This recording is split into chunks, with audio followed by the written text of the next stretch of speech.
Babe, I love you so. I want you to know that I'm gonna miss your love the minute you walk out that door. So please don't go.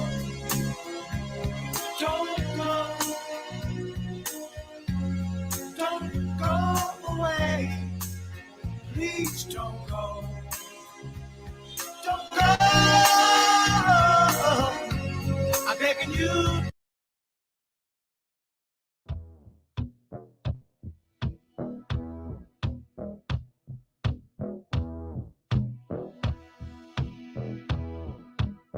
Standing in the rain with his head hung low, couldn't get a ticket.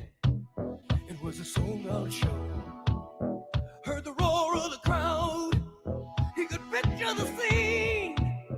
Put his ear to the wall. Then like a distant scream, he heard one guitar. It just blew him away.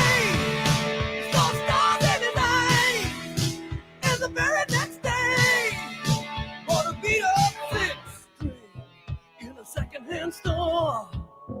Didn't know how to play it, but he knew for sure that one guitar felt good in his hands. Didn't take long to understand. Just one guitar slung way down low was a one-way ticket, only one way to go. So he started rocking. Ain't never gonna stop. Gotta keep on rocking. Someday gonna make it to the top and be a jukebox hero. Don't stop in his eyes. He's a jukebox hero. He took one guitar. Hero. Stop in his eyes. Jukebox hero. He'll come alive tonight.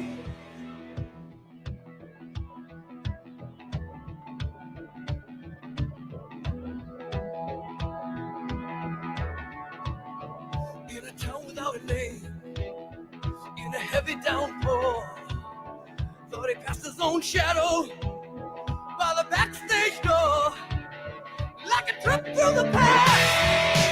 That day in the rain, and that one guitar made his whole life change. Now he needs to keep it rocking. He just can't stop. Gotta keep on rocking. That boy has got to stay on top and be a jukebox hero. Got stars in his eyes. He's a jukebox hero. Got stars in his eyes. Yeah, jukebox hero. Stars in his eyes. With that one guitar, he'll come alive tonight.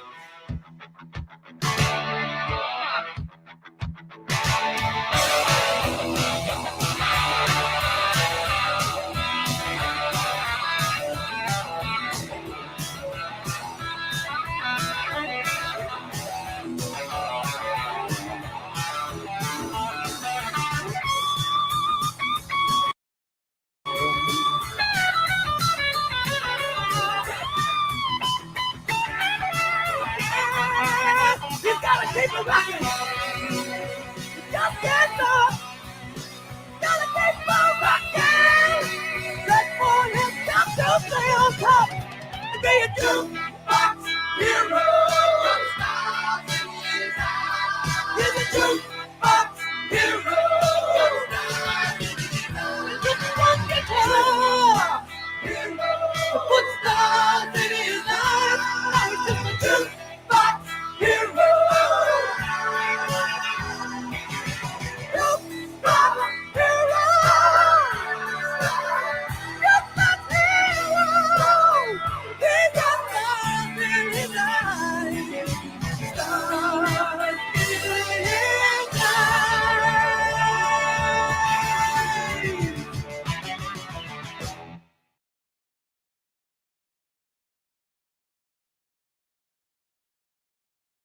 Good morning, good morning, good morning.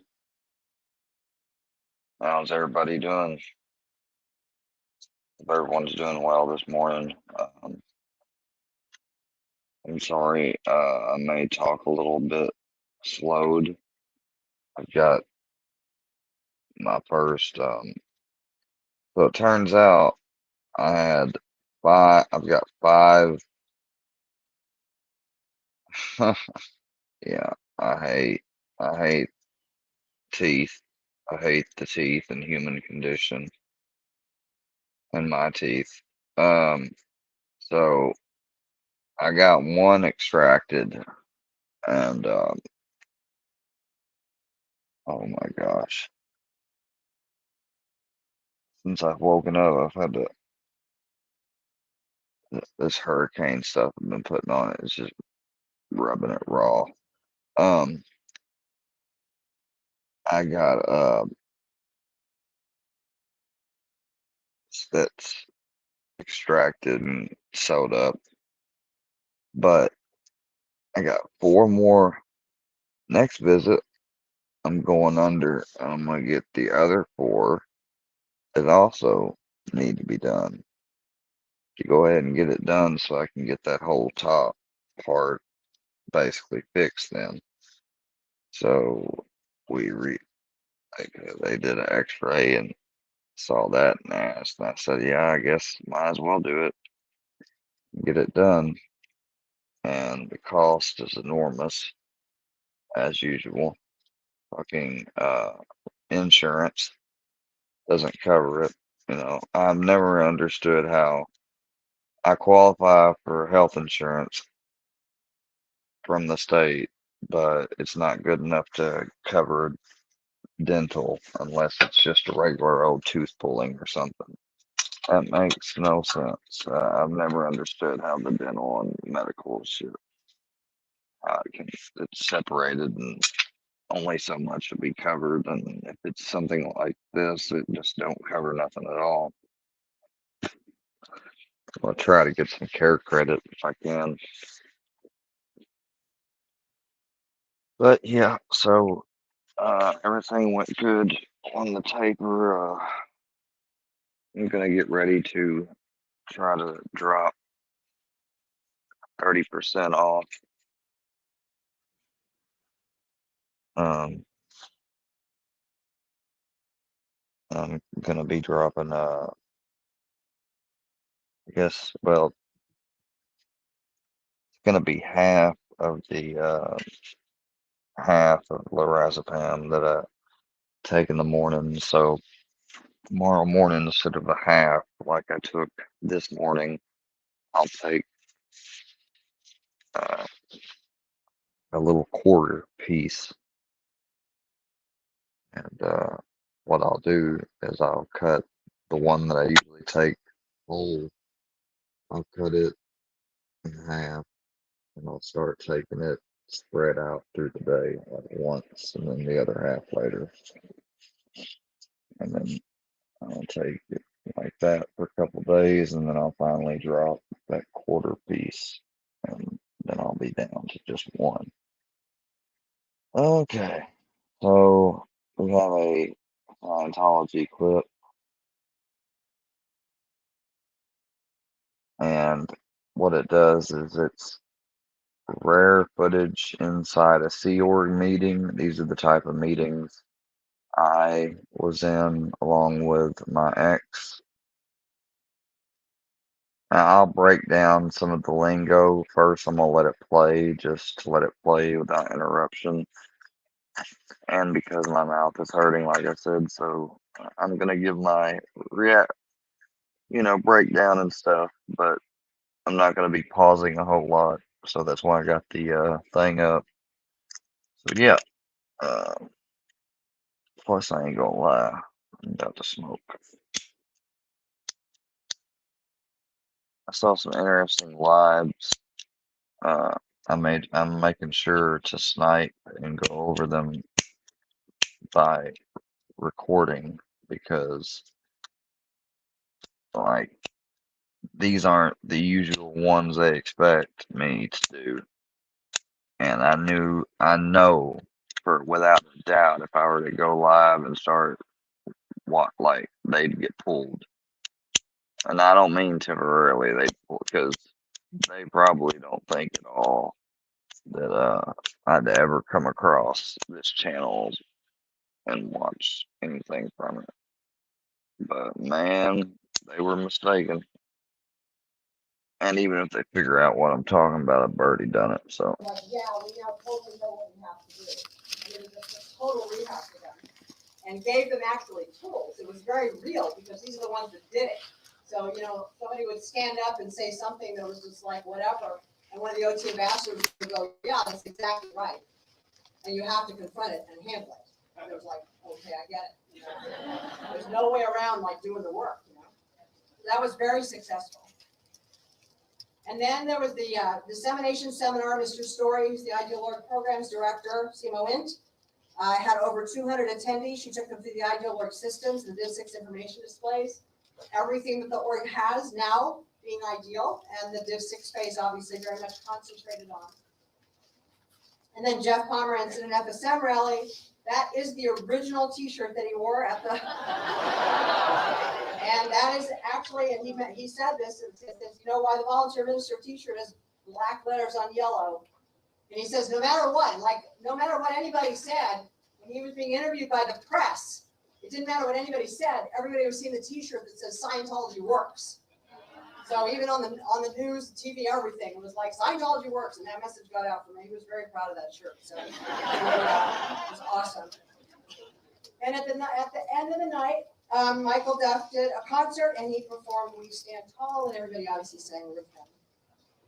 So there you go. now what they're doing is they are going over. This is probably either a class that just came off the EPF, or they're about to, and they're explaining more of the history of. Because see, the C organization is the clergy. They are the Scientology clergy, and not only that, they are the people that work in the security. They're the people that work in the delivering Scientology technical services and um, manning and working at organizations. You will like some of these people will be responsible for being the chief financial or executive officer of an organization. It may be the Nashville org. It could be the New Mexico org. They have orgs. They, like I said, Scientology is one of the biggest holders in real estate, and they got that idea from another successful empire, if you will, and that's why L. Ron Hubbard had got the idea while he was out at boat on sea. And one of the main reasons he was always at sea was avoiding prosecution.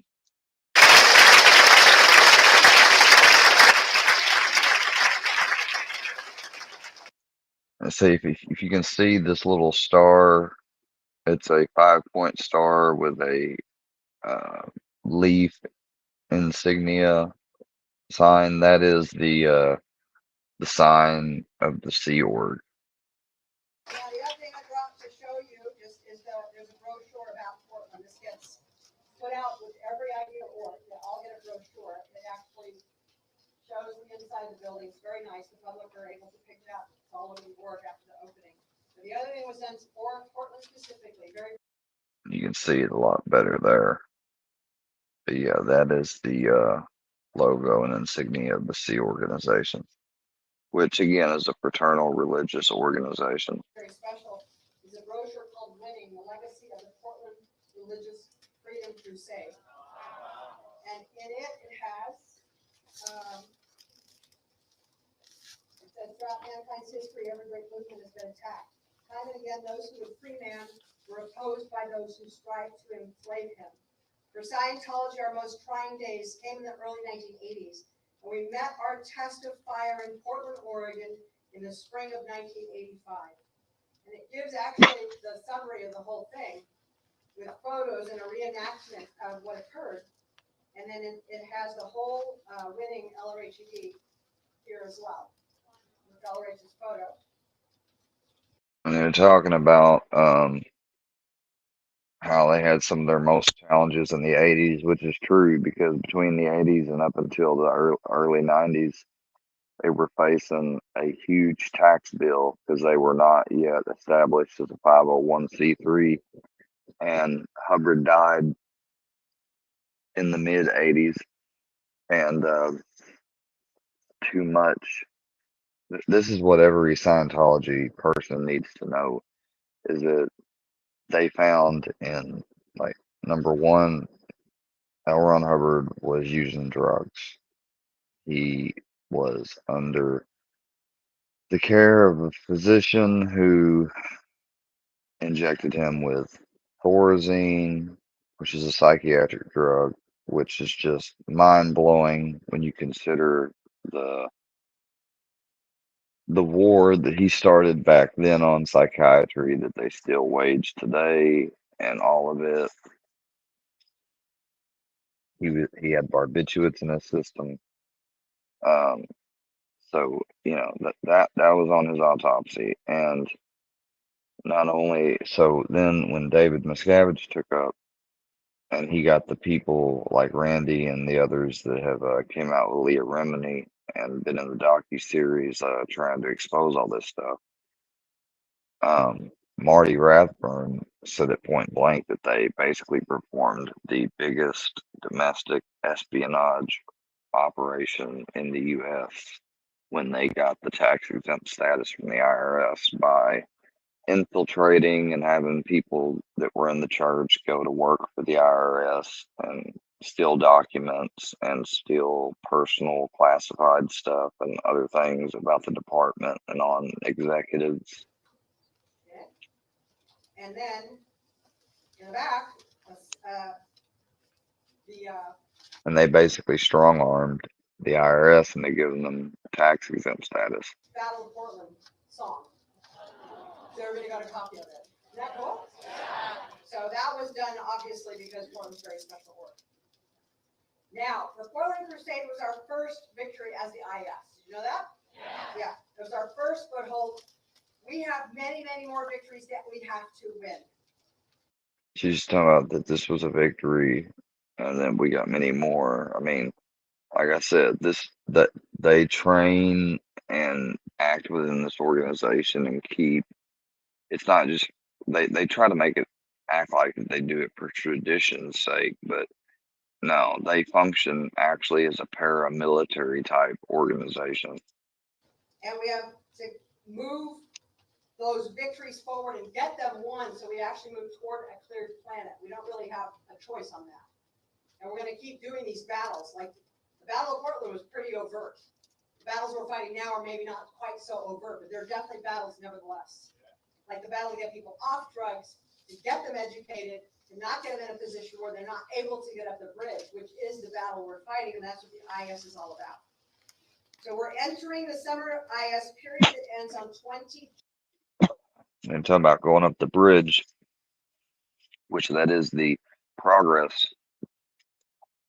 that you're supposed to go up as you go through the Scientology uh, scripture, if you want to call it, what have you, or tech, like they like to call it.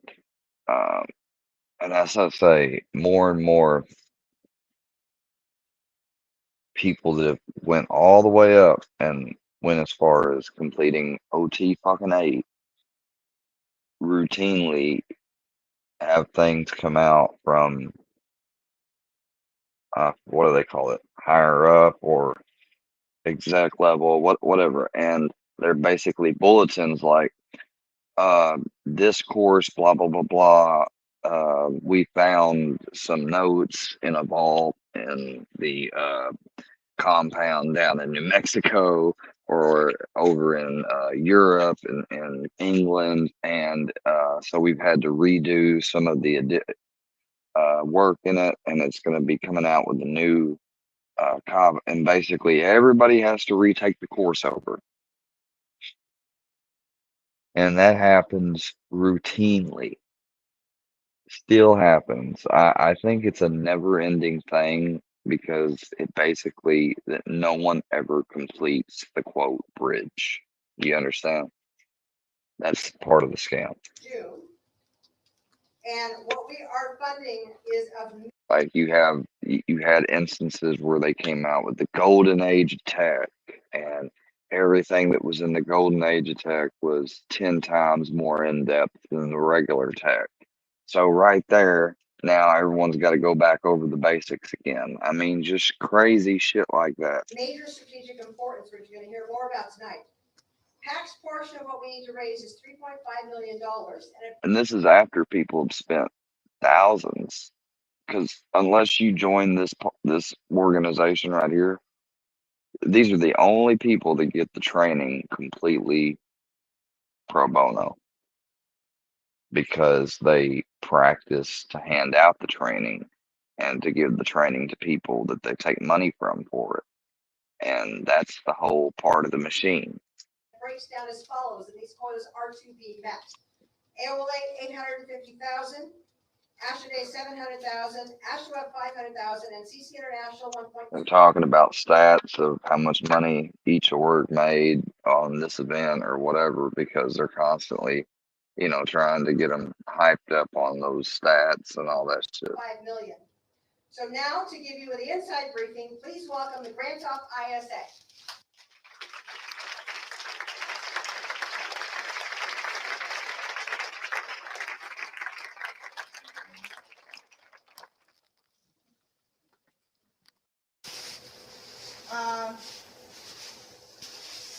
We didn't get really unreasonable about in the org people who have not gotten their materials, because the suits have these people all sitting in their courses. And they're saying, oh, this guy's not qualified, or I have to ask him one more time for another $100. No. The happiness has to come up. Everybody has money or access to it. I wish you could see these people say this. I know that they're crying to you. They're talking about how everybody's got access to money, even when they think they don't.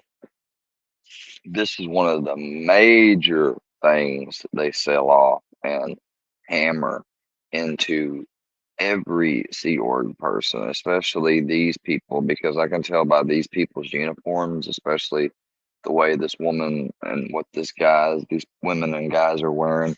These are the people that sell, train, and offer the tech. So they deal a lot with the public.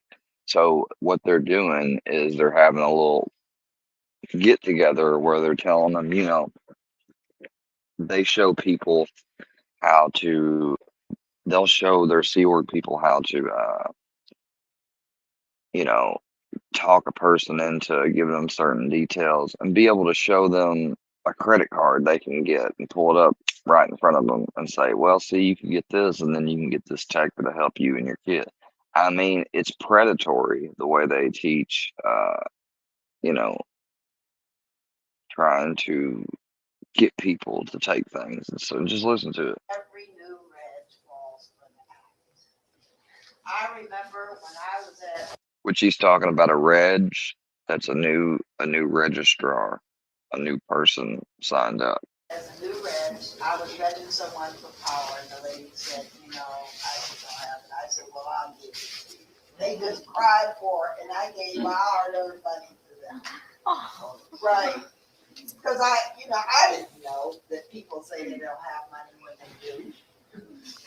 She's telling a story, probably fake as hell, but saying that, somebody said they didn't have the money and I gave my money for it, and the person cried, and she said, I didn't know people say they don't have money and they really do. This is all brainwashing. I didn't know that. Right? But we're going to have to show you and prove it to you, because I know you don't believe it. So here's what we're going to do. The suits, just bring your person. I don't care if rich, poor, don't care. You gotta sit there though. You've got to sit there while we go online and look up all their credit cards so we can show them to you.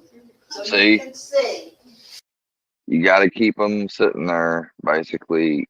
Keep the pitter patter, so they stay there, and then they're gonna pull up and show you all this person's credit cards.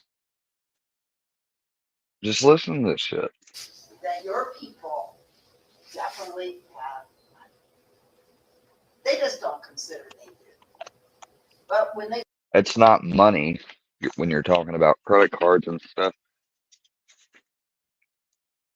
They're basically teaching these people, when people say they don't have money, they do have money.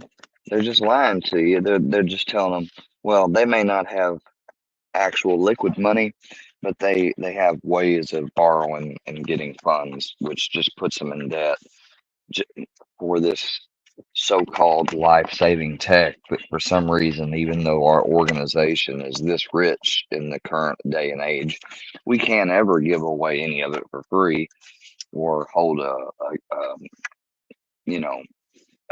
period of time where we give all the basics for free or nothing. No. when we get done, they're like surprised.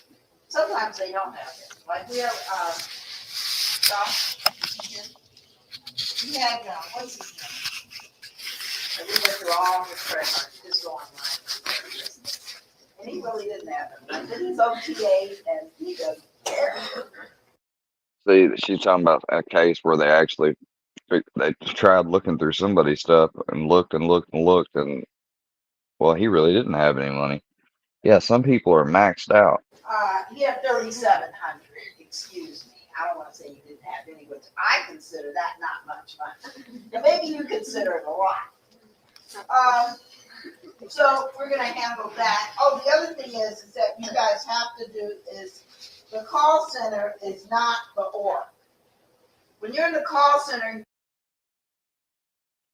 Yeah, Tom Cruise, it's been and that's just a part of a meeting that shows you what they're about.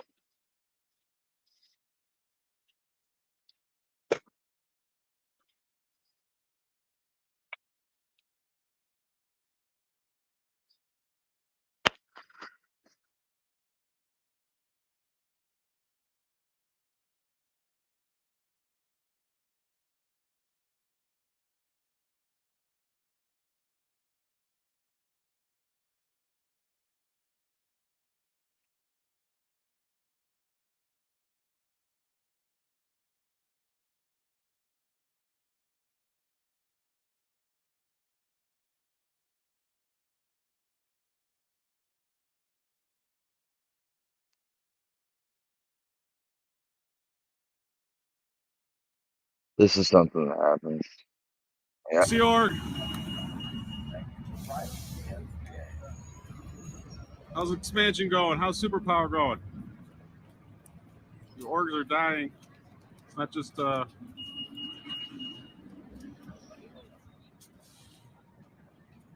lying to you about expansion. Just on my morning coffee run. Got a whole line of Sea Org coming over from superpower. Good morning, Sea Org.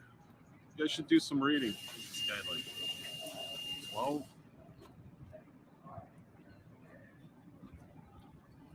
Miscavige is not a nice guy. He hurts people. You okay with supporting Miscavige's abuses? Your support makes Miscavige's abuse possible, man. I think I saw this guy yesterday. Still okay with Miscavige's abuses, sir? You okay with supporting Miscavige's abuses, sir? Sure. Ladies, you're okay with supporting Miscavige's abuses? Your support makes it possible.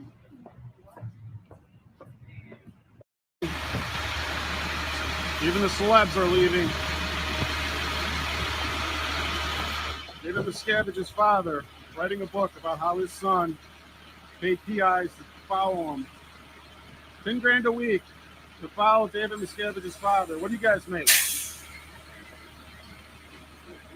10 grand a week. Follow Miscavige's father. It's true. 10 grand a week has been paid PIs following Miscavige's father.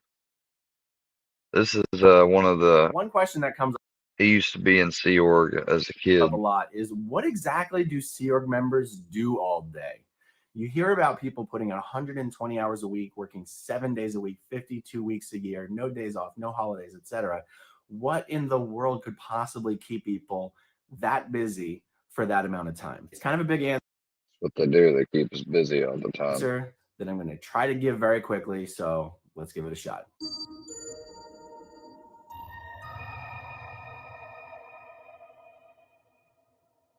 Hi, everyone. Welcome back to Growing Up in Scientology. So what keeps Sea Org members so busy? The answer that I'm going to give here applies pretty much equally to Sea Org members and other Scientology staff members who are non-Sea Org members. And the difference is that the Sea Org members are the guys who have signed a commitment to work for the Scientology for the next billion years. It's a symbolic commitment, but in the minds of a Sea Org member, it's quite real. Those guys are the ones who are making $50 a week, working 120 hours a week. They live in church-owned properties. They eat church-provided meals. Sometimes the analogy gets made to the clergy of the Catholic Church or whatever. These are the guys who have dedicated their entire lives to working for Scientology.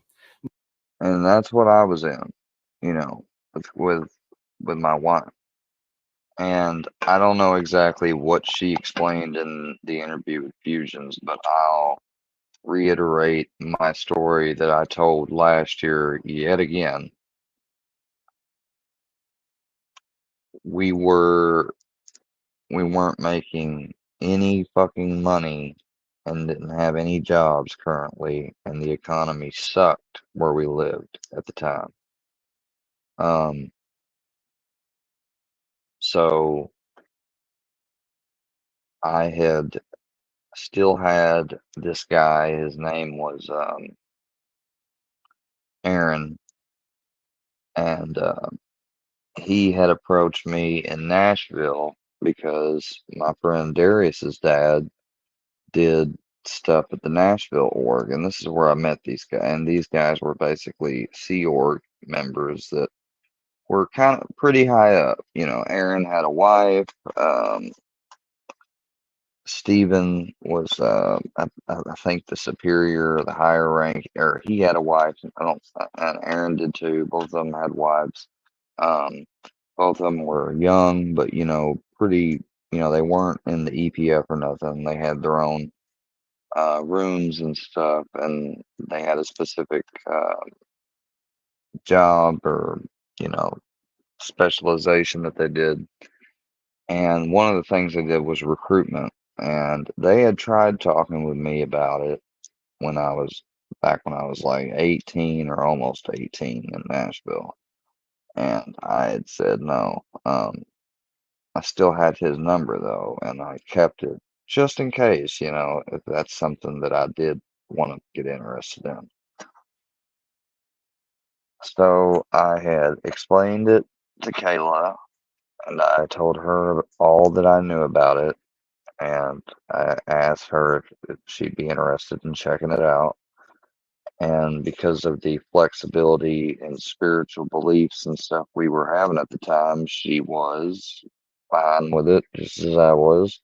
So I ended up calling Stephen, and we ended up got told that they would fly us out there.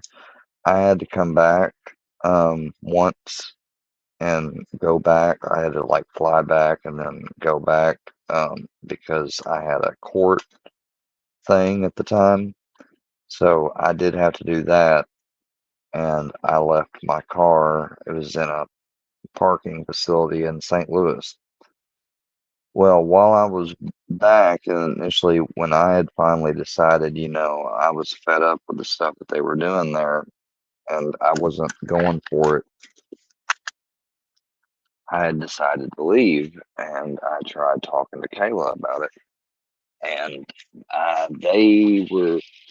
they're the type, they know how to read body language, They teach you how to read body language in their own way. Um, they really know how to read people. Uh, they could tell whenever I wasn't happy about something, and I didn't even have to say anything. And I mean, they really, keep an eye on you. And so they knew that I was starting to get cold feet, if you want to call it whatever. And they started incrementally separating, and I could tell what they were doing. They were separating us. And they had gotten some people that had dug in, became kind of like handlers for her, and basically it made it to where when I announced that I wanted to leave, she was not standing by me. So I left. I talked to her mom as I was leaving, and I remember walking by her and the people that were, charged with handling and making sure to keep her walking away from me and stuff. And she was like, "Don't tell lies, my mom." And so I was like, "I'm not telling her any lies. I'm telling her that you want to stay." And that's exactly what I told her. And, 2 weeks later, it was, "Would you come get me?" And, you know, of course I did. Of course, I had to pay for a flight and then drive up to St. Louis again. But it was a learning experience. It was actually kind of one of a little bit of a scary situation being out there, because I remember at one point I was out there working one day, and I just got so upset. I looked off in the distance how big the place we were in was, how much people there were, and how it was, it just looked like a machine to me. And I thought of how far away I was from home and everything that I knew. And I just was scared.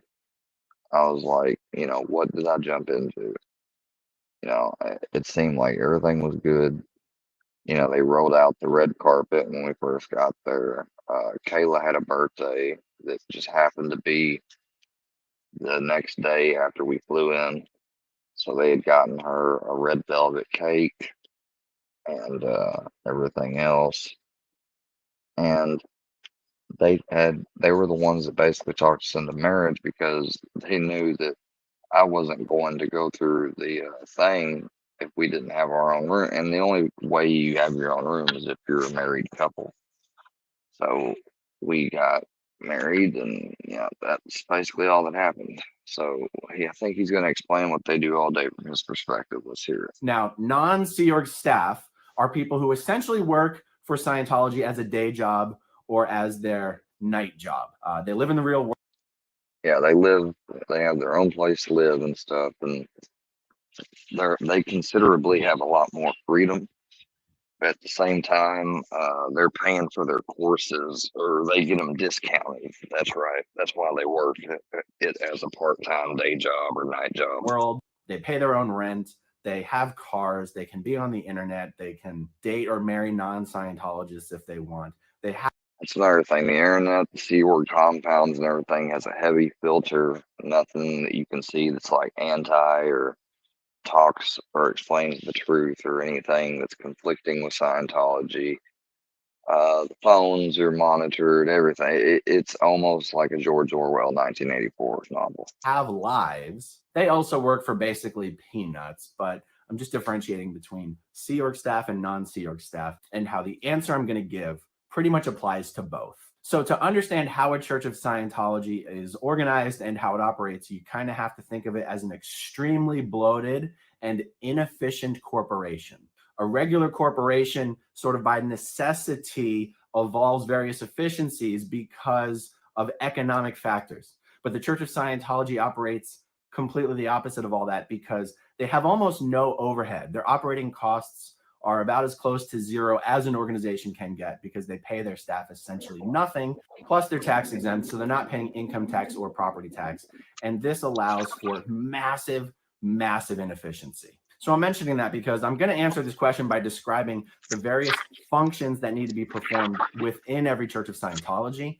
But then you have to sort of allow for the fact that all of this is being done with remarkable inefficiency. Any Church of Scientology has a 9-division org board. Sometimes they are referred to as a 7-division org board, but Division 6 has 3 divisions. It's 6A, 6B, and 6C, and each one of them is a division in its own right. So you have a 9-division org board. And no matter whether a Church of Scientology has 5 staff members or 200 staff members, all of the functions that are represented on the org board, the organizing board, it's basically just an org chart. All of these functions are expected to get done one way or another, regardless of how many staff members are there. So in Division 1, you have what in a traditional corporation would be considered HR. Whoever's posted as the head of Division 1 or within Division 1 is going to be working on things such as hiring staff, training staff, manning reception. You know, churches of Scientology have a dispatch system.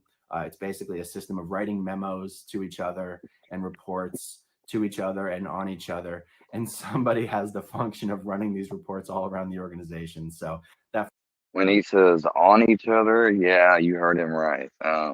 They create a culture that teaches members to watch one another, because a person can become aberrated or suppressed, especially if they're connected or become in communication with a suppressive person or enemy of Scientology.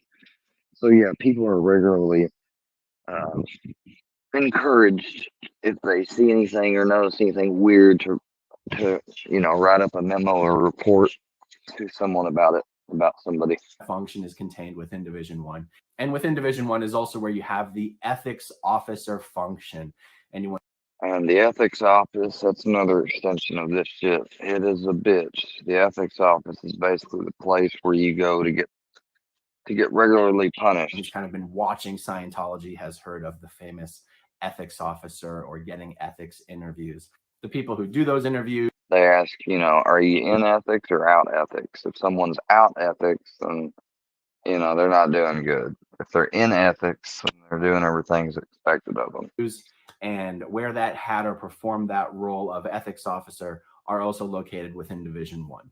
Again, for people who've been watching Scientology for a while, you've probably heard the term HCO, and that is simply the name of Division 1 is HCO, which stands for Hubbard Communications Office. Hubbard Communications Office. And there's a historical reason why it's called that, but it just doesn't even matter. HCO is the name in Scientology for Division 1. In Division 2 of a Scientology organization, you have what back when they were on the boats and stuff, that was the one that done a lot of the communications and covered ethics, so they called it Hubbard Communications Office. In a normal corporation would just be called the Sales and Marketing Division. In a Church of Scientology, they call it the Dissemination Division. The main function that gets performed in the Dissemination Division in most churches of Scientology, because they don't have a lot of staff usually, is simply the function of registration.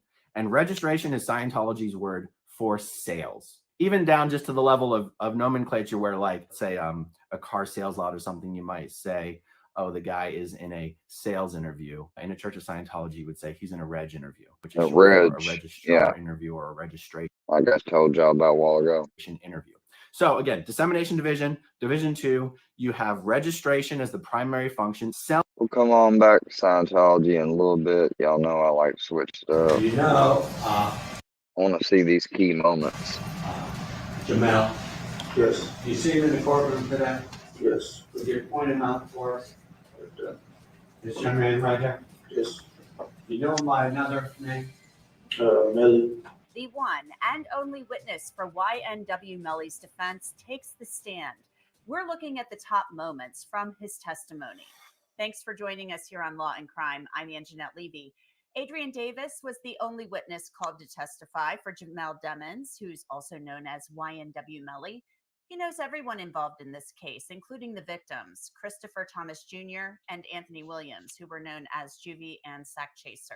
He also knows Melly's co-defendant, Cortland YNW Bortland Henry. Specifically, Adrian Davis says he has known Melly since they were in the 6th grade. At any time during school, did any of you have any problems with each other? No, not at all. Would you label yourself good friends, associates, close friends, or what? Good friends, close friends, best friends. He also talked about a nickname they had for Melly. Did Melly also have another name besides Melly and Jamel? Yeah. What was it?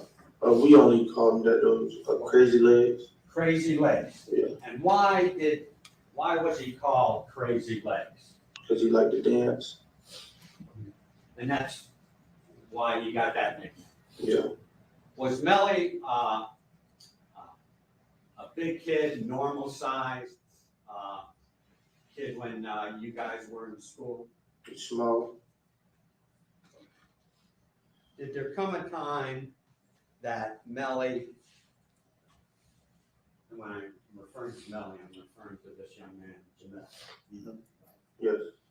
On the night of Got that cobalt fire, y'all. Check out that cobalt fire strain. Oh yeah, it's gonna help calm me down because I might try to take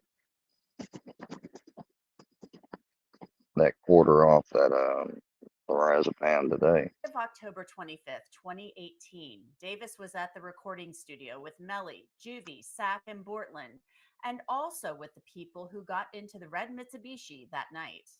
And what was the purpose of going to the studio? To make music.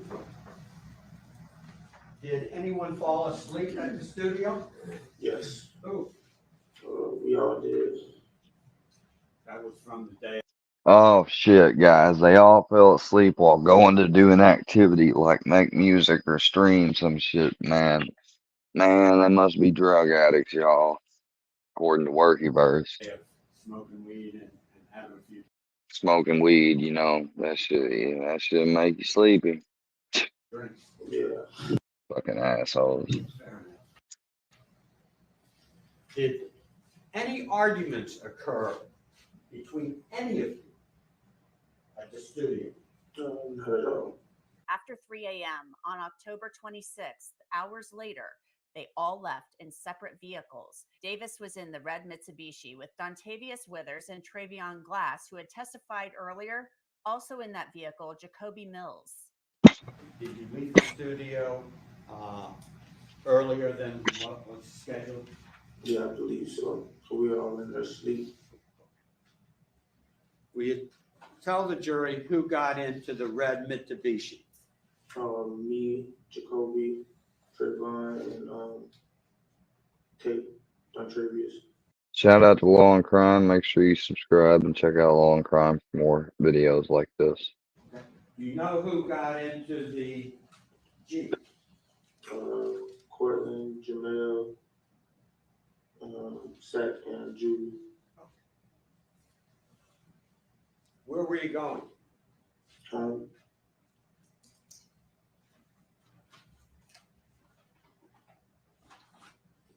Did anyone fall asleep in your car? Yeah, we about all did except for the driver. Did there come a time that you were woken up? You know, I gotta say this. It's really got nothing to do with the video, but it's funny. Oh man, just wait. I'll break it down later on. Up before you got to the house. Yes. What happened? We pulled over, and that's when Melly got in the car with us. You know Let's just say, Fusion, you've been lying. where you pulled over? And I don't really remember. Were you woken up? Yeah, but Why? it's like, because I was getting pushed over a little bit. The testimony differed. Matter of fact, fuck it. We gonna go ahead. I'll be back, y'all. I gotta do some stuff.